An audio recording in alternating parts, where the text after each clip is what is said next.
ton enfant entre à l'école et soudain, tu ne peux plus être présent à chaque instant.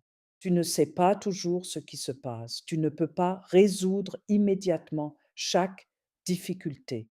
Et pourtant, tu dois faire confiance à ton enfant. Tu dois croire qu'il est capable de trouver son chemin et de faire face à cette nouvelle étape.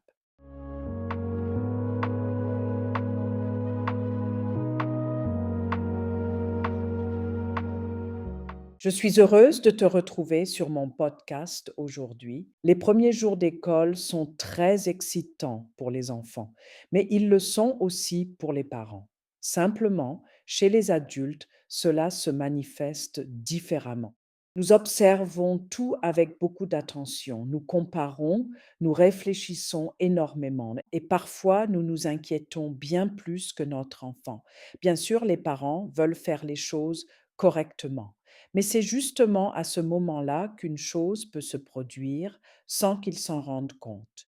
Ils posent trop de questions, ils veulent trop vérifier, et sans le vouloir, ils transmettent leur propre inquiétude à leur enfant.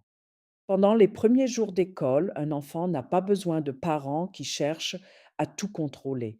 Il a besoin de sentir, tu en es capable, je crois en toi. Et si tu as besoin de moi, je serai là. Parce que les enfants n'écoutent pas seulement nos paroles, ils remarquent aussi notre manière de les prononcer, ils ressentent nos hésitations, nos craintes et nos tensions.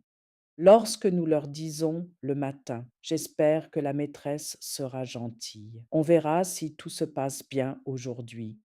L'enfant peut entendre un tout autre message: «Je dois rester sur mes gardes. Maman ou papa est inquiet». Et c'est précisément ce sentiment qu'il emporte avec lui lorsqu'il franchit la porte de l'école. Il peut alors commencer à penser qu'il y a peut-être quelque chose d'inquiétant à l'école ou qu'il doit forcément se méfier. Et c'est plutôt de lui dire le matin: «Je te souhaite une très belle journée. J'ai hâte de savoir ce que tu vas découvrir aujourd'hui. Je serai là tout à l'heure pour écouter tes histoires». Ces phrases lui donnent un sentiment de sécurité, pas un sentiment de contrôle. Et lorsque ton enfant rentre à la maison, évite de lui demander immédiatement: «Est-ce que la maîtresse a été gentille? Est-ce qu'il y a eu un problème? Est-ce que tu as tout fait correctement?» Demande-lui plutôt: «Avec qui as-tu ri aujourd'hui? Qu'est-ce qui t'a fait plaisir? Qu'est-ce que tu as découvert?» De cette manière, ton enfant comprend que l'école ne se résume pas aux résultats ou à la peur de faire quelque chose de mal.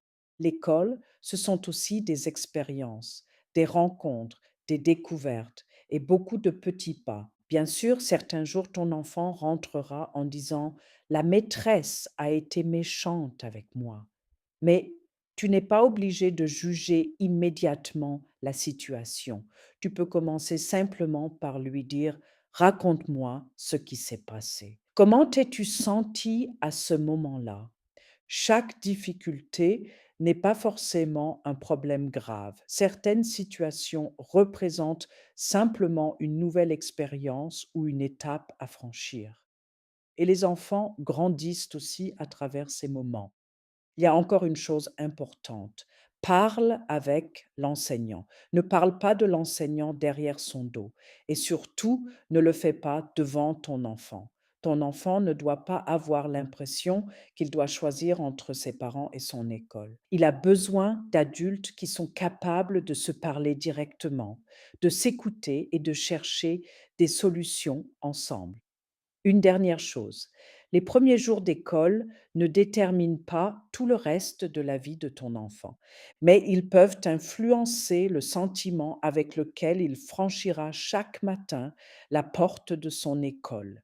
Et en tant qu'adulte, nous pouvons contribuer jour après jour à rendre ce sentiment plus serein et plus positif. Les enfants n'ont pas constamment besoin de quelqu'un qui leur explique comment faire. Ils ont besoin de quelqu'un qui leur montre: «Je crois que tu peux y arriver et je suis là si tu as besoin de moi». Merci d'avoir écouté mon podcast. Je te souhaite le meilleur. À la prochaine.